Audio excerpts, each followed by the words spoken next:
तो फाइनली मोदी जी की US state visit complete हो गई और इसी के साथ भारत के मेन स्ट्रीम मीडिया को भी थोड़ा आराम मिल गया। ऐसा नहीं है कि मोदी जी पहली बार अमेरिका विजिट पर गए थे, इससे पहले भी वो 7 बार अमेरिका जा चुके थे, लेकिन इस बार वो स्टेट विजिट पर थे और स्टेट विजिट बाकी विजिट से अलग होता है क्योंकि इसमें न्योता अमेरिकी राष्ट्रपति की तरफ से आता है। अमेरिका में कोई भी राष्ट्रपति अपने 4 साल के कार्यकाल के दौरान किसी भी देश के राष्ट्राध्यक्ष को स्टेट विजिट पर इनवाइट कर सकता है। जैसे 2009 में हमारे प्रधानमंत्री Manmohan Singh US state visit पर गए थे और अब 2023 में नरेंद्र मोदी जी ने 21 जून को अमेरिका में योगा किया। फिर कहीं कंपनीज के सीईओ से उनकी मुलाकात हुई, मोदी और बाइडेन के बीच में कहीं डिफेंस डील साइन की गई और फिर फाइनली नरेंद्र मोदी ने दूसरी बार अमेरिकी संसद को संबोधित किया। विंस्टन चर्चिल, नेल्सन मंडेला और व्लादिमीर जेलेंस्की के बाद नरेंद्र मोदी 4th पीएम बन गए जिन्होंने यूएस कांग्रेस को 2 बार संबोधित किया था। लेकिन सबसे इंटरेस्टिंग बात कि इस विजिट को लेकर अमेरिकी राष्ट्रपति जो बाइडेन ने पर्सनली काफी इंटरेस्ट लिया।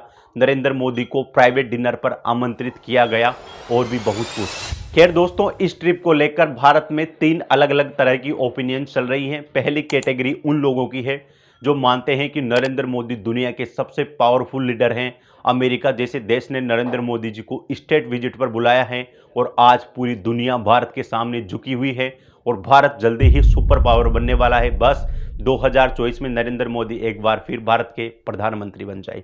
दूसरी कैटेगरी उन लोगों की है जो कहते हैं कि नरेंद्र मोदी देश के स्थानीय मुद्दों पर बात करने की जगह विदेशों में घूम रहे हैं और जब अमेरिका में उनसे माइनॉरिटी के संरक्षण के लिए जब सवाल पूछे गए तो उनके पास में इससे रिलेटेड कोई भी खास जवाब नहीं था और उन्होंने जिस तरह की इंग्लिश बोली उससे पूरे भारत की विश्व में बेइज्जती हुई। तीसरी कैटेगरी उन लोगों की है जो ये मानते हैं कि यदि अमेरिका ने भारत को स्टेट विजिट पर बुलाया है तो इसके पीछे बहुत बड़ी पॉलिटिक्स और डिप्लोमेसी है। अमेरिका यूं ही किसी भी देश को स्टेट विजिट पर नहीं बुलाता, इसके पीछे आर्थिक, सामरिक, राजनीतिक कारण जिम्मेदार हैं। तो दोस्तों, आज के वीडियो में हम पहले 2 कैटेगरीज के बारे में बात नहीं करेंगे, उनको हम साइड में रखेंगे और हम बात करेंगे तीसरी कैटेगरी के बारे में कि यदि अमेरिका ने भारत को स्टेट विजिट पर बुलाया है तो इसके क्या मायने हैं, दोनों देशों के संबंध क्या है और भारत अमेरिका के इस विजिट के दौरान कौन सी डील्स हुई, आज हम इसको विस्तार से समझेंगे। मोदी जी के स्टेट विजिट के दौरान कहीं इंपॉर्टेंट डील्स हुई। फर्स्ट डील हुई भारत अमेरिका के बीच $3 बिलियन की, जिसके तहत भारत अमेरिका से MQ-9 रीपर ड्रोन खरीदेगा जिनसे भारत हिंद प्रशांत क्षेत्र और भारत चीन सीमा पर निगरानी रख सकेगा। ये ड्रोन 5600 किलो के पेलोड और साथ ही में laser guided missile, anti tank missiles को ले जाने में सक्षम है और इसकी वर्क कैपेसिटी 27 घंटे के लगभग है। दोस्तों, सेकंड डील हुई जनरल इलेक्ट्रिक और हिंदुस्तान एरोनॉटिक्स लिमिटेड के बीच, जिसमें इंडिया यूएस मिलकर भारत में F414 जेट इंजन का उत्पादन करेंगे, जिसमें यूएसए भारत के साथ में फाइटर जेट इंजन की टेक्नोलॉजी भी शेयर करेगा जो कि यूएसए ने अब तक किसी भी देश के साथ में शेयर नहीं की है। और इन फाइटर जेट इंजन का इस्तेमाल तेजस मार्क 2 जो कि भारत में बना था उसमें किया जाएगा। थर्ड डील हुई भारत में सेमीकंडक्टर के उत्पादन को लेकर। कंप्यूटर चिप निर्माता कंपनी माइक्रोन गुजरात में सेमीकंडक्टर असेंबलिंग और टेस्टिंग के लिए संयंत्र स्थापित करेगी और इंडिया और यूएसए मिलकर भारत के गुजरात में सेमीकंडक्टर का उत्पादन करेंगे और इसके लिए माइक्रोन कंपनी भारत में $2.75 अरब का इन्वेस्टमेंट करेगी। और इसी के साथ अमेरिका भारत के बेंगलोर और अहमदाबाद में 2 नए वाणिज्यिक दूतावास स्थापित करेगा।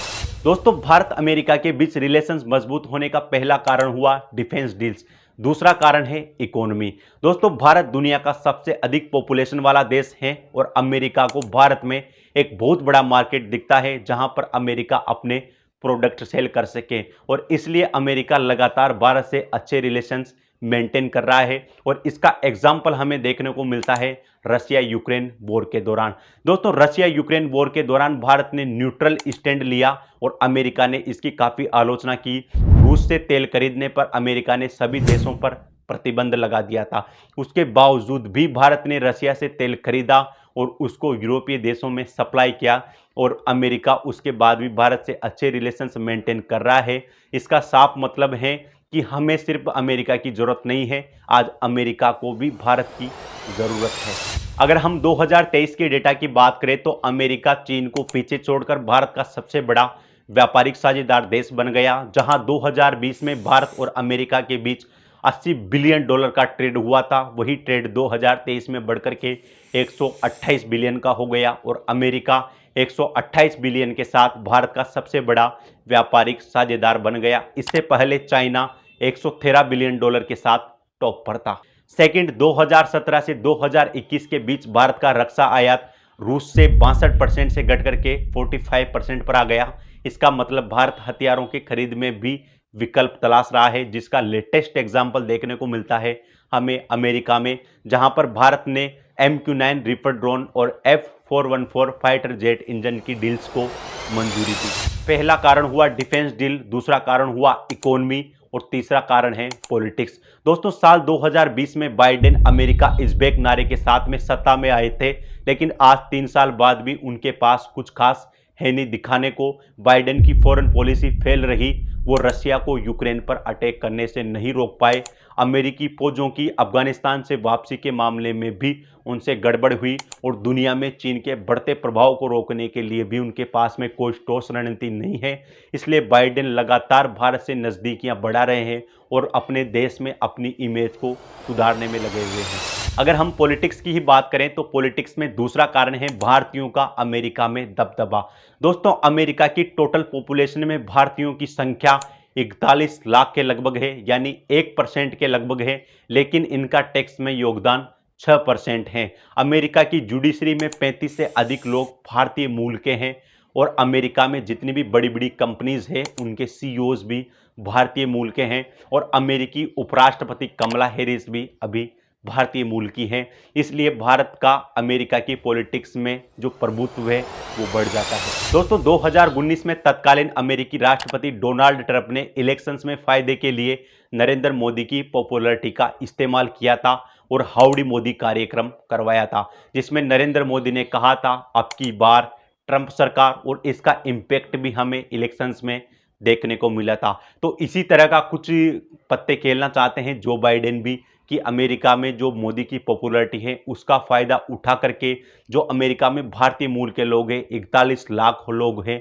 उन्हें बाइडेन अपनी तरफ करना चाहते हैं और इस वजह से भी मोदी जी की US स्टेट विजिट काफ़ी इंपॉर्टेंट हो जाती है। और इन सबके बीच में चौथा सबसे बड़ा कारण है दुनिया में चीन के बढ़ते प्रभाव को रोकना। दोस्तों, साल 1991 से पहले दुनिया में 2 ध्रुव हुआ करते थे, एक तरफ अमेरिका, दूसरी तरफ सोवियत संघ। लेकिन 1991 में सोवियत संघ के विघटन के बाद दुनिया में सिर्फ एक सुपर पावर बचा, अमेरिका। लेकिन चाइना ने अमेरिका को हर फील्ड में कंपटीशन दिया, जिसमें डिफेंस, इकोनॉमी और डिप्लोमेसी में, और चाइना लगातार अपनी इकोनॉमी और अपनी पॉलिसीज की वजह से पूरी दुनिया में सुपर पावर बनने की ओर अग्रसर है। इसलिए यदि अमेरिका को चाइना को काउंटर करना है तो अमेरिका को सबसे बड़े पार्टनर के रूप में भारत दिखता है, क्योंकि दक्षिण एशिया में यदि कोई चाइना को टक्कर दे सकता है तो वो है भारत। साथ ही में हिंद प्रशांत क्षेत्र में चाइना की लगातार बढ़ती गतिविधियों की वजह से अमेरिका काफ़ी चिंतित है और अमेरिका को चाइना के प्रभुत्व को हिंद प्रशांत सागर में सीमित करने के लिए भारत के सपोर्ट की आवश्यकता है। तो यदि अमेरिका ने नरेंद्र मोदी जी को स्टेट विजिट पर बुलाया था तो उसके पीछे बहुत बड़े कारण थे, जो कि हमने इस वीडियो में बात की। अगर आप इसी तरह के और वीडियोस चाहते हैं तो हमें कमेंट करके जरूर बताएं। आप सभी लोगों का इस चर्चा में जुड़ने के लिए बहुत बहुत धन्यवाद। Thank you.